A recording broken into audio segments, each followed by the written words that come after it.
오늘 성경 이야기에서 우리는 불쌍한 한 여인을 만날 수가 있습니다. 그 당시 장면을 한번 스스로 상상해 보실 수 있기를 바랍니다. 많은 군중 가운데 한 고독한 여인이 있습니다. 아무도 이 여인에게 관심을 가져주는 사람은 없습니다.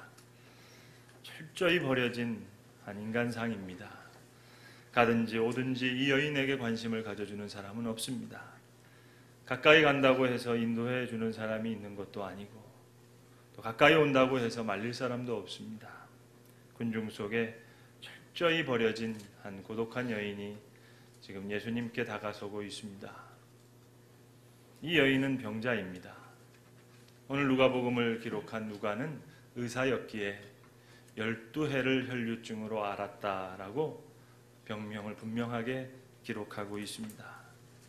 그 병이 어떤 병인지 우리는 확실히 알 수 없지만 하혈을 하는 부인병입니다. 이 병으로 인해 몹시도 불편을 겪었을 것입니다. 옛날에는 지금처럼 아침 저녁으로 몸을 씻을 수 있는 것도 아니고 옷을 자주 갈아입을 수 있는 것도 아닙니다. 물론 소독을 자주 할 수 있는 그런 형편도 아닙니다. 그래서 레위기 15장 같은 구약 성경에 의하면 이런 사람은 성전에 들어올 수도 없습니다. 회당이나 성전같이 사람이 많이 모인 곳에 가면 냄새가 납니다.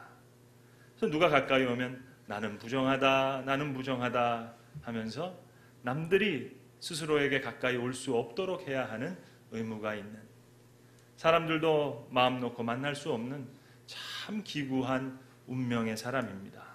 그러니 가족과 친지로부터 소외당할 뿐만 아니라 하나님께 예배드리는 것에서조차도 소외를 당하는 철저히 외로운 그런 사람입니다. 12해를 앓았다고 하니 만약 20살에 발병했다면 32살이었을 것이고 만약 30살에 발병을 했다면 42살입니다. 그 소중한 중요한 나이를 이 여인은 혈류증을 앓아가면서 고생을 하며 시간을 보내게 됩니다. 12해 동안 얼마나 많이 시달렸겠습니까? 얼마나 많은 의사를 만났겠습니까? 많은 병 처방을 받았습니다. 오늘 이 동일한 사건을 기록하고 있는 마가복음 5장 26절은 이렇게 기록합니다. 많은 의사에게 많은 괴로움을 받았고, 다른 사람도 아닌 의사에게 괴로움을 받았답니다. 우리 병원에서 종종 보는 것 아닙니까? 치료를 받아서 병을 나으면 좋습니다. 그렇다면 그 어려운 치료의 모든 과정이 정당화되겠습니다마는 그 애써서 고치려고 하다가 병이 낫지 않는 경우, 어떤 데 보면 이 사람 와서 피 뽑아가지고 가고 저 사람 와서 살 좀 뜯어갑니다. 계속 괴로움을 당합니다.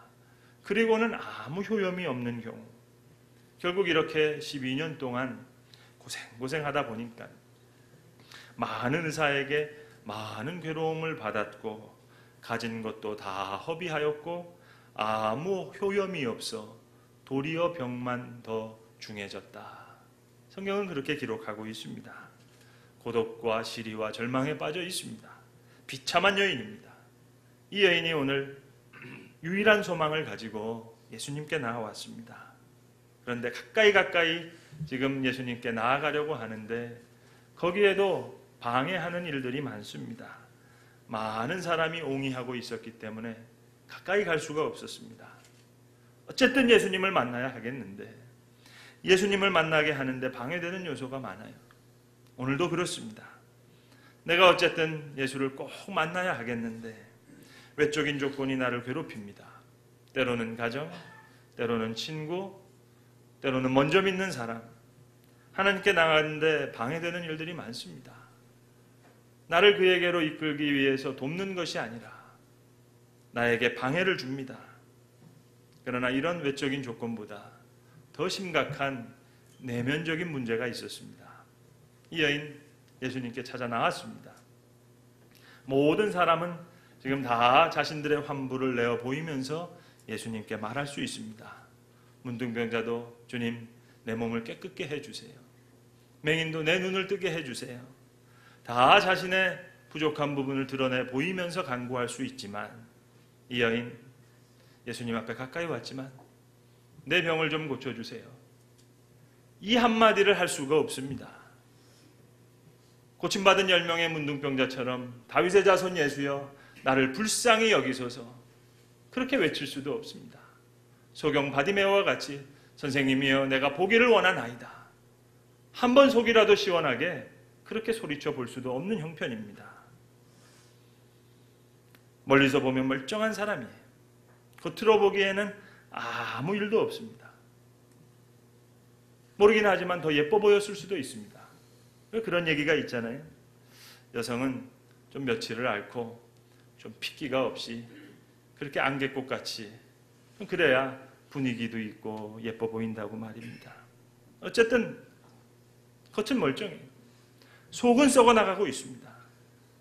바로 우리는 여기서 현대 지성인의 모습을 봅니다. 겉으로는 아무 문제가 없어요. 그러나 깊은 자기 나름의 고민이 있습니다.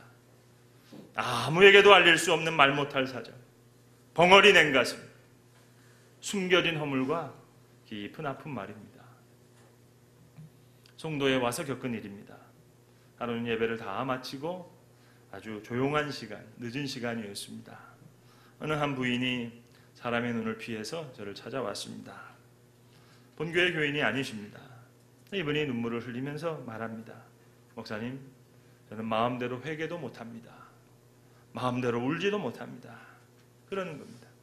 가정에서나 교회에서나 직장에서나 좋은 평판을 받고 살아가는데 겉으로는 멀쩡한데 속으로는 심각한 내면적인 문제가 있다는 거예요. 아이들에게도 남편에게도 그리고 사회적으로도 훌륭하다는 평가를 받기에 이제 교회에 가서 눈물을 마음대로 흘리면서 기도도 못한다는 거예요. 그런 고백도 들어봤습니다.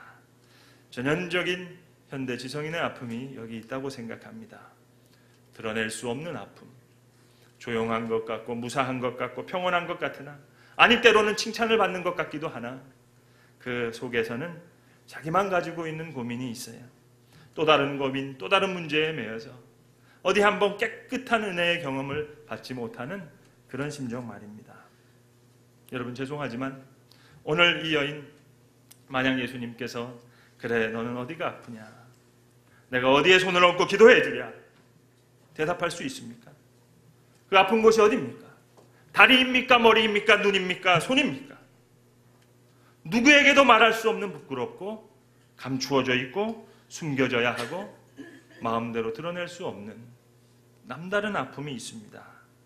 이 고독한 지경에 있는 여인, 군중 속에 있지만 철저히 외면된 이 사람이 지금 비집고 들어와서 숨어 예수님께 가까이 왔다는 오늘 본문의 이야기에 따른 좀 자세한 전후 사정은 이렇습니다. 예수님은 여러분이 아시는 바와 같이 갈릴리 지방 가버나움을 중심으로 해서 활동하셨습니다. 근데 오늘 누가복음 8장에 보시면 거라사인의 땅에 가셔서 예수님 이방 땅에 가서 이방 사람에게 복음을 전하셨습니다. 한동안 전하셨습니다. 그리고 이제 다시 배를 타고 가버나움, 원래 이 갈릴리 이 동네로 돌아오시게 됩니다. 이제 수많은 가버나움 사람들이 말하자면 환영 인파가 예수님을 기다리고 있는 그런 장면입니다. 그리고 그 군중의 우두머리 격인 회당장 야이로가 나타나서 예수님께 인사하고는 지금 급히 회당장 야이로의 집으로 오시기를 간구하고 있습니다. 12살 먹은 외동딸이 죽어가고 있다는 겁니다. 이 지체 높은 회당장이 예수님을 지금 모시고 가고 있고 많은 사람들이 따라가는 형국입니다.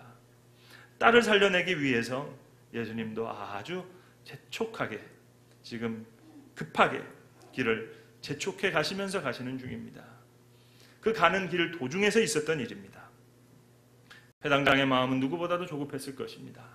내 딸의 숨이 넘어가면 어떻게 하나. 아주 급하게 모시고 가는 중인데 오늘 예수님 이 급한 일을 다 뒤로 하고 오늘 이 여인을 만나십니다. 가끔 그럴 때가 있어요. 중요한 일을 하려고 지금 중간에 가고 있는 중인데 길을 막고 서는 사람 참 힘듭니다. 지금 약속 시간에 꼭 시간을 맞추어서 나가야겠는데 예고 없는 손님이 와서 목사님 5분만 말씀드리겠습니다. 이럴 때 참 답답합니다. 저는 말할 수 있지만 나는 들을 수 있는 준비가 되어 있지 않잖아요. 오늘 예수님도 죽어가고 있는 회당장 야이로의 딸을 살리기 위해서 가시는 길입니다. 지금 회당장이 급하게 모시고 가는데 이 여인이 예수님의 옷자락을 만진 것을 예수님이 의식하게 되었다 하는 겁니다. 그냥 스쳐갈 수도 있는데 그렇게 스친 것이 아니었습니다. 오늘 성경은 능력이 나간 것을 아셨다 그랬어요. 이 여인 아주 경건한 마음으로 예수님을 만나러 온 것입니다. 그리고 예수님 바로 그 여인을 만나 주십니다. 오늘 본문에 나오는 이 여인의 믿음이 참으로 아름답습니다. 어떻게 우리 주님을 만날 수 있을까? 예수님의 뒤로 와서 참으로 두렵고 떨리는 마음으로 조용히 와서 예수님의 옷자락을 만졌습니다. 소리를 지른 것도 아닙니다. 큰 소리로 외친 것도 아니고 그저 가까이 가서 주님의 옷자락을 만지는 것만으로도 촉하다고 생각했어요. 이것이 이 여인의 믿음입니다. 침묵 속에 이루어진 비밀한 경배, 말 없는 예배, 말 없는 고백, 소리 없는 고백. 예배당에 들어서면서도 그저 어느 구석에 앉아도 충분하다고 생각하는 그런 사람이 있다면 참으로 아름다운 예배자일 겁니다. 오늘 이 여인 어쨌든 가까이 가야겠다고 생각했고 옷자락을 만질 수 있는 그 자리까지 가까이 갔습니다. 예수님께 가까이 가는 그 믿음, 만나면 내 병은 치료될 수 있을 거라고 믿었습니다. 말씀은 못 드려도 주님의 능력은 나타날 것이라고 믿었습니다. 부끄러운 이야기 다 못해도 주님은 아실 거라고 생각했어요. 또한 오늘 이 본문에 나오는 이 여인의 믿음은 겸손한 믿음이었습니다. 이 진실과 경건을 이렇게 다시 설명할 수 있을 것이라고 생각합니다. 이 여인은 오늘 소문을 듣고 예수님께 나왔습니다. 복음은 들음에서 옵니다. 듣는 자세가 참 중요합니다. 소문을 멀리서 듣고 나왔습니다. 예수님이 장님의 눈을 뜨게 했다. 문둥병자를 낫게 했다. 그 소문을 믿었습니다. 사실대로. 어떻게 그런 일이 있을 수 있느냐? 말도 안 되는 얘기다. 그렇게 일축한 것이 아니라 예수님이 병 고치셨다는 이야기를 그대로 믿었습니다. 그리고 달려나왔습니다. 또 한 번 생각할 수도 있지 않았겠습니까? 예수님이 안진뱅이도 일으키셨고 문둥병을 고치셨다고 한들 나 같은 부인병 고쳤다는 이야기는 없지 않느냐. 이렇게 돌려놓은다면, 생각이 그 방향으로 진행됐다면 예수님께 나올 수 없었습니다. 그러나 이 여인 그렇게 생각하진 않았어요. 소경의 눈을 뜨게 하고 문둥병자를 고치신 그분이시라면 내 병도 고치실 수 있다. 저에게 은혜를 베풀어 주셨다면 나에게도 은혜를 베풀어 주실 거라고. 저기에 기적이 있다면 여기에도 기적이 있을 거라고. 그렇게 믿었습니다. 소위 현대 지성인들의 문제가 뭡니까? 나의 문제, 나 하나만의 별도의 문제라고 생각합니다. 여기서 속절없이 무너져버리고 마는 거예요. 죄송합니다만 제가 예전 교회에서 권사회를 담당하고 있었을 때 권사님만 한 400여 명이 됩니다. 그러니까 자연히 권사님들하고 식사할 시간이 많지 않겠습니까? 그럼 권사님들이 서로 식사하시면서 대화 중에 당신들의 아들, 딸 걱정들을 많이 하세요. 근데 의사 아들 두신 권사님들은 의사 생활 너무 힘들다 그 걱정하고, 또 검사 아들 두신 분들은 검사로 일하는 아들 보니까 너무 고생한다고 그렇게 고생 걱정을 하시고, 또 교수 아들 두신 권사님은 야 요즘 교수는 예전 교수와 달라서 얼마나 고생을 하는지, 또 대기업에 다니는 분은 연봉은 많이 주지만 얼마나 고생하는지 모르겠다고 그런 얘기를 합니다. 제가 그럴 때마다 가만히 듣고 있다가 뭐라고 하는 줄 아십니까? 권사님 그러지 마시고 10,000원씩 내고 얘기하세요. 아들 고생한다고 이야기하지만 그거 다 자랑이거든요. 탈무드에 이런 말이 있습니다. 세상의 가장 큰 고통이 무엇인가? 세상의 가장 큰 고통은 누구에게도 말할 수 없는 고독이란 고통이다. 그렇습니다. 고난은 극복할 수 있습니다. 그러나 고독은 죽음입니다. 현대 지성인의 문제가 뭡니까? 나의 문제는 나 하나의 별개만의 문제라고 생각해요. 그래서 은혜 받질 못합니다. 하나님의 은혜는 누구에게나 활짝 열려져 있습니다. 문제는 나에게 바른 믿음이 없기 때문에 그 은혜를 체험하지 못하고 나만의 문제, 나만의 고민에 매여서 살아가고 있습니다. 많은 사람이 구원받고 은혜 받았다는 간증을 들으면서도 그 사람의 이야기지 내 이야기는 아니라고 생각하는 이처럼 어리석은 일이 어디 있겠습니까? 다른 사람이 은혜 받는 것을 보았으면 그 은혜는 내게도 있는 겁니다. 이것이 고독을 이기는 믿음입니다. 바로 이 믿음이 필요한 겁니다. 어떤 사람은 이런 사람이 이렇게 은혜 받고 저런 사람은 저렇게 은혜 받고 해결받았다, 이런 이야기를 다 듣고도 마지막에 가서는 나는 안 그렇다는 겁니다. 내 문제는 특별하다는 겁니다. 가끔 상담을 해보면 그런 이야기를 들을 때가 많습니다. 이런 문제 저런 문제, 다른 분들도 이런 문제로 고민하다가 이런 식으로 믿음으로 이렇게 해결했습니다. 그렇게 해결을 봅니다. 이렇게 이야기하면 목사님 그거 다 아닙니다. 내 문제는 아무도 모릅니다. 다 이야기하면서 그렇게 말씀하세요. 그리고 그 다음에 한마디가 더 붙어요. 목사님도 모릅니다. 그럼 못하러 왔어요. 여러분, 바로 여기에 문제가 있습니다. 내 문제, 내 하나만의 문제라고 생각하기 때문에 여기에 문제가 있어요. 저들에게 은혜를 베푸셨다면 나에게 은혜를 베풀 것이라고, 저기에 기적이 있었으면 여기에도 기적이 있다고 이 여인은 그렇게 믿었습니다. 그들의 문제를 하나님의 은혜 앞에 해결 보았으니 내 문제도 해결을 보는 거예요. 모든 사람에게 실망했어도 예수님만은 아니에요. 많은 의사에게 괴로움을 받았습니다. 그러나 예수님만은 그렇지 않다고. 여기에 고독을 이기는 믿음이 있습니다. 여러분, 고독은 죄입니다. 내 문제는 아무도 모른다는 마음 교만입니다. 고독은 교만한 자의 죄입니다. 고독은 믿음으로 충분히 이길 수 있습니다. 오늘 예수님 이런 믿음을 가지고 있는 여인을 찾으십니다. 이런 경건한 여인을 찾으셨어요. 내게 손을 댄 자가 있다. 경건한 마음으로 예수님의 옷자락에 손을 댄 여인을 오늘 지금 찾고 계십니다. 오늘 이 여인에게 이 시간 종말론적인 의미의 시간입니다. 내 일생 딱 한 번 지나가는 이 기회를 놓칠 수가 없어요. 온 세상이 나를 버려도 그리스도만은 내 문제를 해결할 수 있다고 그런 마음으로 나왔습니다. 예배당에 예배하러 나올 때도 이런 마음으로 나오는 자를 주님께서 만나주시는 거예요. 일생에 마치 처음 나온 것처럼, 아니 내 일생의 마지막 순간처럼 나오는 것처럼 그렇게 나오는 자를 주님이 만나주십니다. 여러분, 오늘도 어떤 마음으로 나오셨습니까?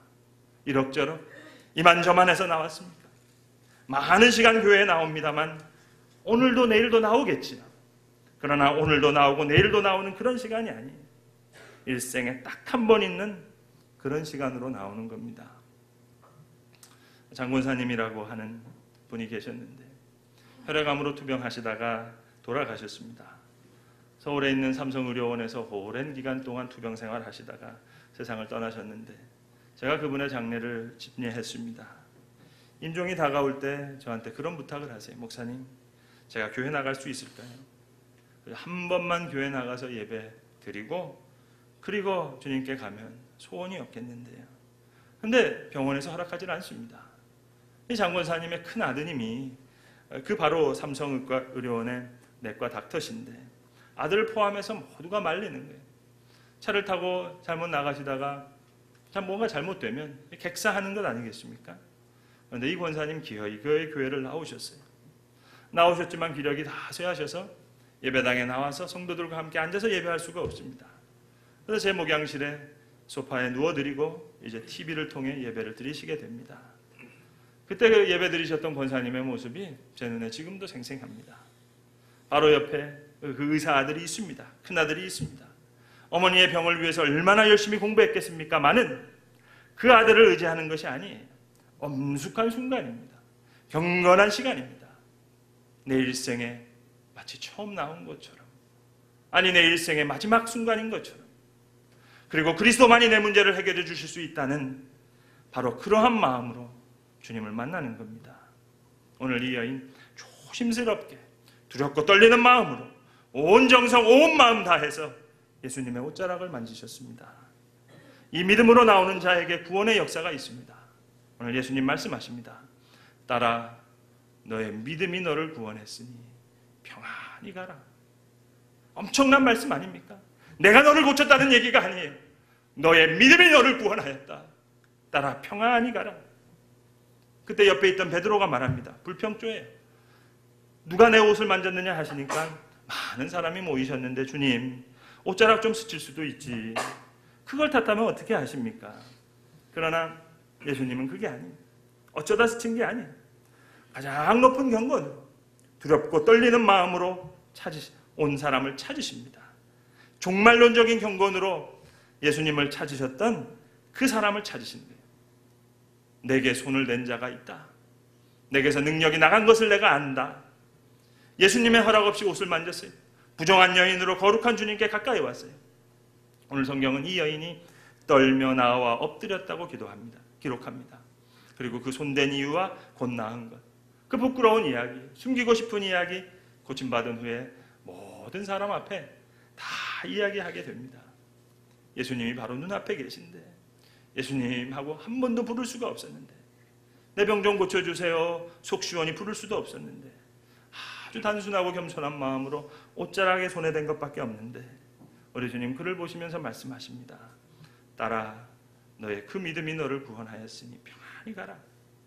달랠 길 없었던 이 여인의 마음, 위로할 길이 없었는데 말없이 사랑이 다가왔습니다. 어디가 아프냐, 무슨 문제가 있느냐, 주님 한마디도 묻질 않으셨습니다. 딸아, 내 믿음이 너를 구원하였으니 평안히 가라. 내 옷을 만진 자가 있다. 나를 찾는 사람이 있다. 내가 만날 사람이 있다. 급한 길을 가시는 중에 모든 것을 멈추시고 예수님이 고독한 여인, 그러나 아름답고 귀한 믿음으로 고독을 이긴 이 여인을 찾으셨습니다. 여인이 예수님을 찾아 나온 것 같은데 아니, 옳습니다. 예수님이 찾고 찾으셨어요. 이 여인을 찾으셨습니다. 내게 손을 댄 자가 있다. 내게 능력이 나간 줄을 내가 압니다.